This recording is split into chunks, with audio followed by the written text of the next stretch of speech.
प्रियजनों, राधे राधे, जय श्री कृष्णा। मैं हूं आपके साथ चाणक्य राज भारद्वाज और आप देख रहे हैं राशि ज्योतिष दर्पण मन का सुख जीवन का। प्रियजनों, मासिक राशिफल की श्रृंखला में आज हम जिस राशि के विषय में चर्चा करेंगे वह है धनु राशि। प्रियजनों, हम बात कर रहे हैं मासिक राशिफल के चलते फरवरी माह की।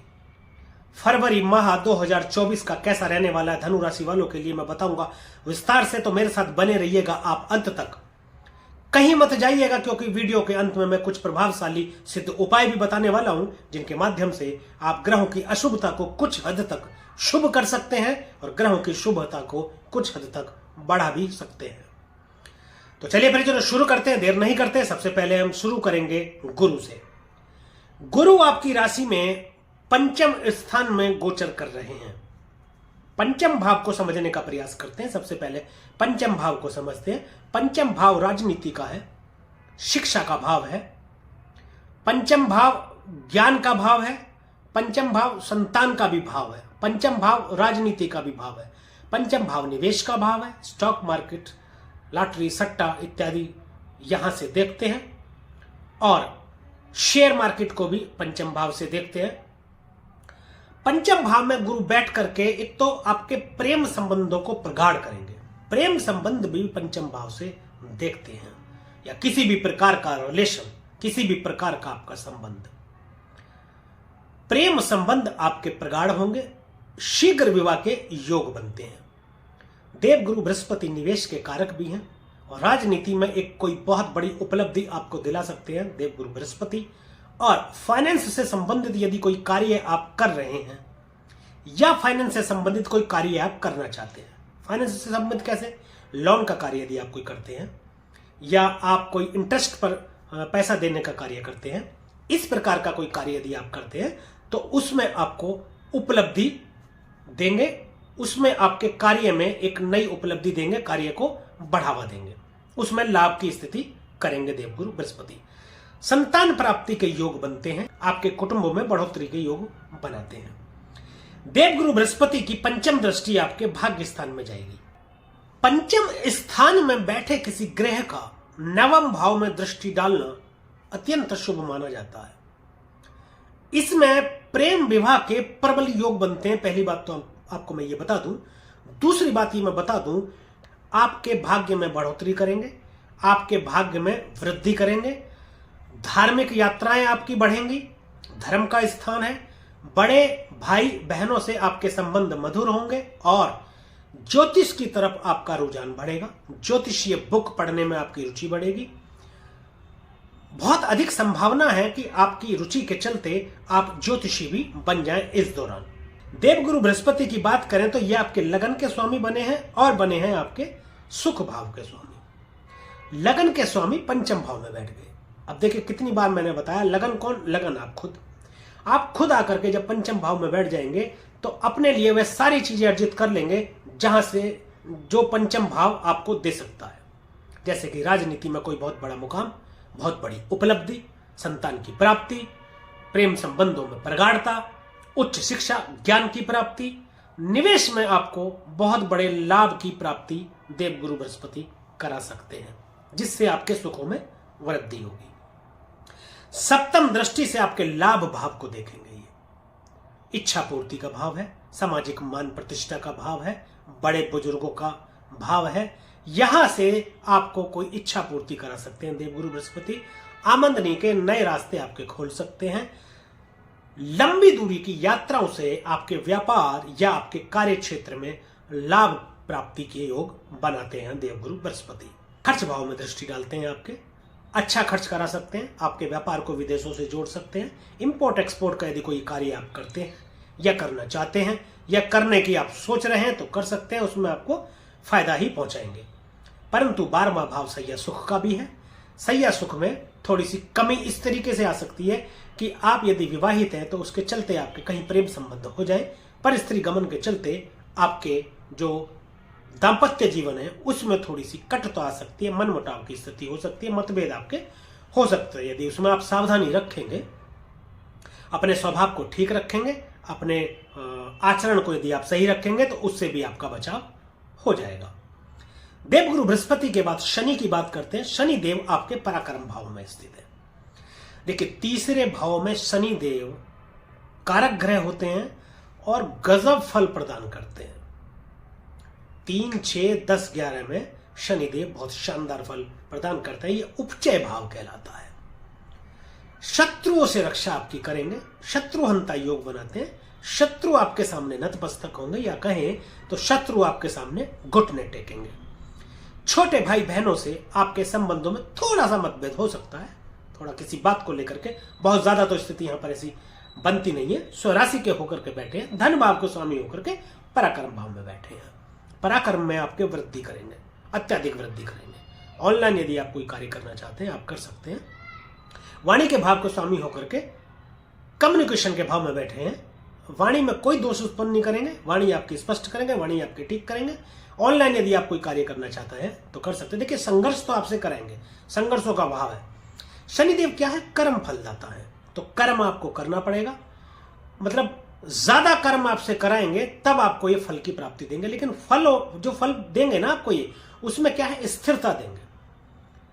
एक तो ये है कि आपको आपने कोई संघर्ष किया, आपने कोई कर्म किया को, तो मतलब कुछ देर के लिए, कुछ समय के लिए आपको लाभ की स्थिति बनी, या आपको फल की प्राप्ति हुई, और फिर वैसा का वैसा ही। परंतु शनिदेव जब आपको फलों को देते हैं, आपके कर्म के फलों की प्राप्ति कराते हैं, तो वह क्या है? वह स्थिर होती है, लंबे समय तक वो रहती है। शनि की पहली जो तृतीय दृष्टि है वो पंचम भाव में आपकी जा रही है, जहां पहले से गुरु विराजमान है।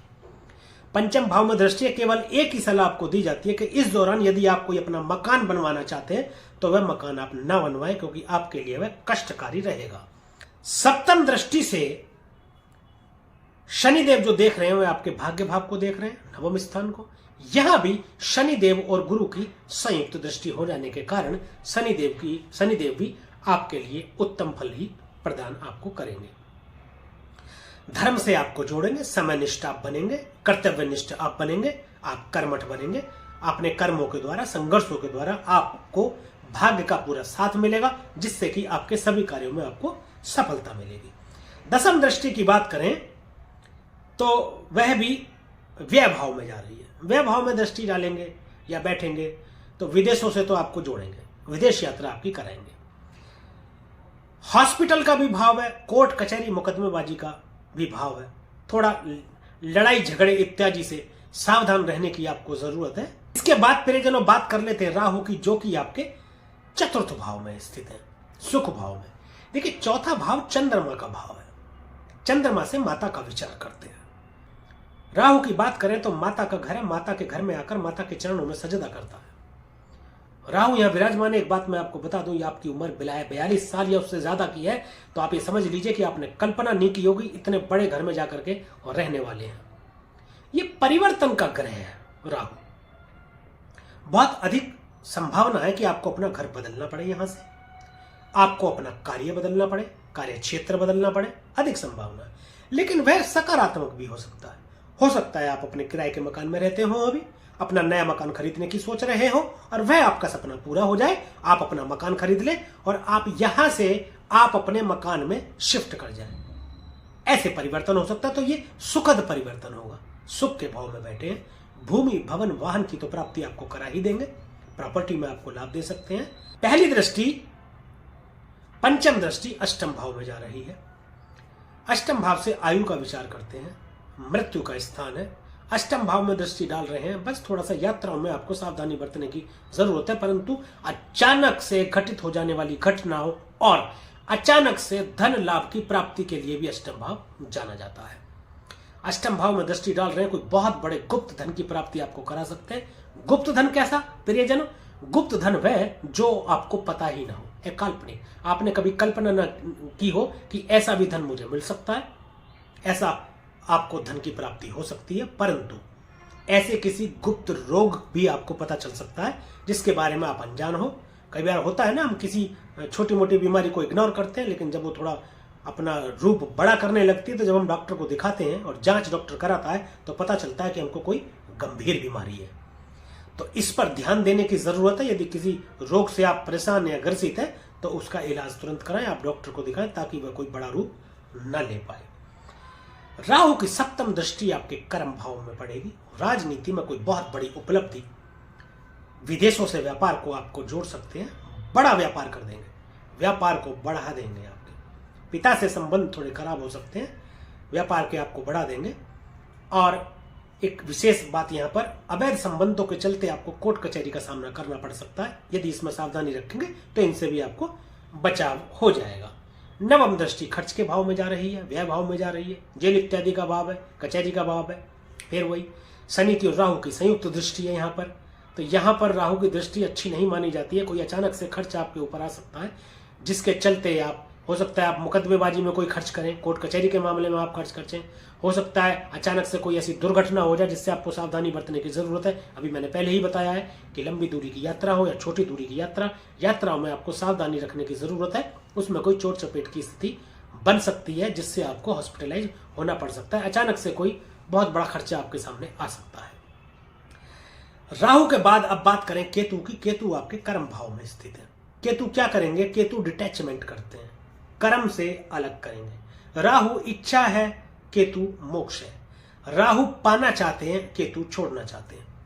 केतु चाहते हैं कि सब कुछ मोह माया है। केतु ऐसा ज्ञान कराने का ऐसा प्रयास करते हैं कि ये सब कुछ मोह माया, इसको छोड़ दो और अध्यात्म में अब लग जाओ, पूजा पाठ में लग जाओ या प्रभु में ध्यान लगाओ। पिता से आपकी दूरी बना सकते हैं, आपको आलसी बना सकते हैं, कार्य क्षेत्र से भी आपकी दूरी बना सकते हैं। जहां आपका कार्य क्षेत्र है या आप कार्य करते हैं वहां से दूर जाने की इच्छा आपकी बन सकती है, प्रबल इच्छा आपकी बन सकती है। आप जहां रहते हैं वहां से आप दूर कहीं जा सकते हैं, अपने पिता से दूर हो सकते हैं। ऐसी स्थिति केतु करेंगे। यहां पर केतु अध्यात्म से आपको जोड़ेंगे, आपके कर्मों को अध्यात्म से जोड़ेंगे। ज्योतिष विज्ञान की तरफ आपकी रुचि बढ़ेगी, धार्मिक स्थानों की तरफ आपकी रुचि बढ़ेगी। आगे बढ़ते हैं, फिर जो बात करते हैं बाकी ग्रहों की। सबसे पहले बात सूर्यदेव की करेंगे। सूर्यदेव देखिए आपके द्वितीय भाव में स्थित है। द्वितीय भाव वाणी का भाव है, कुटुंब का भाव है और ससुराल का भाव भी द्वितीय भाव है, निवेश का भाव है, बचत का भाव है। यह सूर्य रहते आपके परिवार में खुशी का माहौल बना रहेगा, कुटुंब में खुशी का माहौल बना रहेगा। विवाह की किसी की स्थिति बन सकती है, आप खुद विवाह योग्य तो आपका विवाह हो सकता है, या आपके घर में आपके पुत्र या पुत्र विवाह योग्य तो विवाह के योग बनते हैं और संतान प्राप्ति के भी योग यहाँ पर बनते हैं। सूर्यदेव प्रकाशमान करेंगे आपको। देखिए सूर्यदेव जो है आत्मविश्वास में वृद्धि करते हैं। इस दौरान हो सकता है कोई पैतृक संपत्ति ऐसी हो जो विवादित हो, लेकिन अब आपको मिल जाएगी। सूर्य सरकार है अपने आप में, सरकार से आप लाभान्वित हो सकते हैं अपने भाग्य के जरिए। धन की प्राप्ति हो सकती है, कुटुंब में बढ़ोतरी हो सकती है, ऐसा सूर्यदेव करेंगे। 13 फरवरी तक सूर्यदेव यहां पर रहने वाले हैं। 13 फरवरी के बाद सूर्यदेव पराक्रम भाव में चले जाएंगे। पराक्रम भाव में जब जाएंगे तो पराक्रम में वृद्धि करेंगे। आपकी एनर्जी सूर्यदेव अलग एनर्जी है, शानदार एनर्जी है। प्रकाश देखते ही बनता है, रोशनी डालते हैं तो चीजों को स्पष्ट करते हैं, सब स्पष्ट दिखनी शुरू हो जाती है। आप फोकस्ड हो जाते हैं। फोकस्ड का मतलब है कि आप अपने गोल पर ध्यान केंद्रित कर लेते हैं। अब बात करते हैं परिजनों बुध की। तो बुध 1 फरवरी को ही आपके धन भाव में आ जाएंगे, मकर राशि में प्रवेश कर जाएंगे। तो बुध देव वाणी के कारक है और वाणी के भाव में जब आकर के बैठेंगे तो आपकी वाणी को स्पष्ट करेंगे। आप जो कुछ भी कहना चाहते हैं, अपनी बात जो रखना चाहते हैं, आप अच्छे तरीके से सामने वाले को समझा पाएंगे, लोगों को समझा पाएंगे और लोग भी समझ पाएंगे। कुटुंब में भी आपके ये वृद्धि करेंगे। कुटुंब में वृद्धि इस तरीके से करेंगे कि संतान प्राप्ति हो सकती है आपके कुटुंब में, किसी का विवाह हो सकता है कुटुंब में। इस तरीके से व्यापार में आपके वृद्धि करेंगे। देखिए अब ये सप्तम भाव के स्वामी बने हैं बुध देव और कर्म भाव के स्वामी बने हैं। सप्तम भाव दाम्पत्य का भाव है, व्यापार के स्वामी बने हैं, कर्म के स्वामी बने और धन भाव में आकर के बैठ गए। आपके कर्म ऐसे रहेंगे, आपका बुद्धि विवेक कौशल ऐसा रहेगा जिसके जरिए आपके व्यापार में वृद्धि होगी, और व्यापार में वृद्धि होगी तो सीधी सी बात है धन लाभ भी आपको होगा। यहां से अष्टम भाव में दृष्टि डाल रहे हैं। अवैध संबंधों के चलते कोई आरोप आप पर लग सकता है जिससे कोर्ट कचहरी या मुकदमेबाजी में आप फंस सकते हैं। ये आपको ध्यान देना है, बस इससे आप ध्यान रखेंगे तो आपके लिए ये अच्छा गोचर है। इसके बाद मंगल की बात करते हैं परिजनों। मंगल 5 फरवरी को मकर राशि में प्रवेश कर जाएंगे, आपके दूसरे भाव में आ रहे हैं। मंगल का ये गोचर भी आपके लिए बहुत शानदार रहने वाला है। आपको बता दूं, पंचम भाव के स्वामी आपके धन भाव में बैठे हुए हैं। पंचम भाव की चीजों से यानी कि निवेश में आपको फायदा कराने वाले हैं। लेकिन मंगल देव एनर्जी ज्यादा है, गुस्से की सीमा पार कर सकते हैं आप। बुध के साथ मिलेंगे मंगल, तब आप में वाणी दोष उत्पन्न हो सकता है। तो वाणी पर थोड़ा संयम रखने की जरूरत है। जरूरत हो तो बोलिएगा, ज्यादा जरूरत हो तो बोलिएगा, और जरूरत ना हो तो ना बोलिएगा, अन्यथा आप किसी कष्ट में आ सकते हैं, आपको कष्टों का सामना करना पड़ सकता है। यहां से ये भी देखिए, अष्टम भाव में दृष्टि डाल रहे हैं मंगल, तो मैं आपको बता दूं, यात्राओं में अत्यधिक सावधानी बरतने की जरूरत है। आपको चोट चपेट की स्थिति आपको हो सकती है। इसके बाद हम बात करेंगे परिजनों शुक्र देव की। शुक्र लगन में स्थित है आपके, 12 फरवरी तक यहां पर रहने वाले हैं शुक्रदेव, और 12 फरवरी के बाद ये भी मकर राशि में चले जाएंगे, जहां पर मंगल और बुध विराजमान रहेंगे, क्योंकि सूर्य तो फिर 13 फरवरी को चले जाएंगे पराक्रम भाव में। मंगल और बुध यहां पर विराजमान रहेंगे, और जब शुक्र यहां पर जाएंगे तो शुक्र और बुध मिलकर के तो लक्ष्मी नारायण योग बनाते हैं, जिससे अत्यधिक धन की प्राप्ति होती है। परंतु मंगल के साथ जब शुक्र होते हैं तो पति पत्नी में विवादित स्थिति होती है। परंतु क्या है कि पंचम भाव के स्वामी मंगल बने हैं, तो देव गुरु बृहस्पति का भी प्रभाव यहां पर रहने के कारण आपस में थोड़ा सा मतभेद तो होंगे, अनबन तो होगी, परंतु देव गुरु बृहस्पति सुलह भी करा देंगे और ये सब अच्छा ही होगा। तो प्रियजनों, ये धनु राशि वालों के लिए फरवरी 2024 का मासिक राशिफल था। अब बात कुछ उपायों की कर लेते हैं। कुछ रेवड़ियां और बतासे बहते जल में प्रवाह करें, सौभाग्य की प्राप्ति होगी। 10 वर्ष तक की कन्याओं को 10 वर्ष तक की कन्याओं को हरे रंग की चूड़ियां भेंट करें और विष्णु सहस्त्र नाम का पाठ प्रतिदिन करें। पूरा विष्णु सहस्त्र नाम का पाठ यदि आप नहीं कर पाते तो कोई बात नहीं, जितना आप कर सकते हैं उतना करें। अगले दिन से फिर वहां से शुरू करें जहां आपने पहले दिन छोड़ा था। इस तरीके से आपको सुख और समृद्धि की प्राप्ति होती रहेगी। तो प्रियजनों, यह वीडियो यदि आपको अच्छा लगा हो, दी गई जानकारी से आप संतुष्ट हो, तो कृपया वीडियो को लाइक करें, शेयर करें और हमारे YouTube चैनल को सब्सक्राइब करें तथा बेल आइकन बटन बिल्कुल भी दबाना ना भूलें, ताकि इसी प्रकार की और भी महत्वपूर्ण जानकारियां आप तक समय पर पहुंचती रहें। और आज के लिए, अभी के लिए बस इतना ही। मुझे दीजिए आज्ञा, मिलेंगे अगली वीडियो में एक और राशि के विषय में चर्चा करेंगे। मासिक राशिफल की इस श्रृंखला में फरवरी 2024 के विषय में। तब तक के लिए प्रियजनों राधे राधे, जय श्री कृष्णा, और आप देखते रहिए राशि ज्योतिष, दर्पण मन का, सुख जीवन का।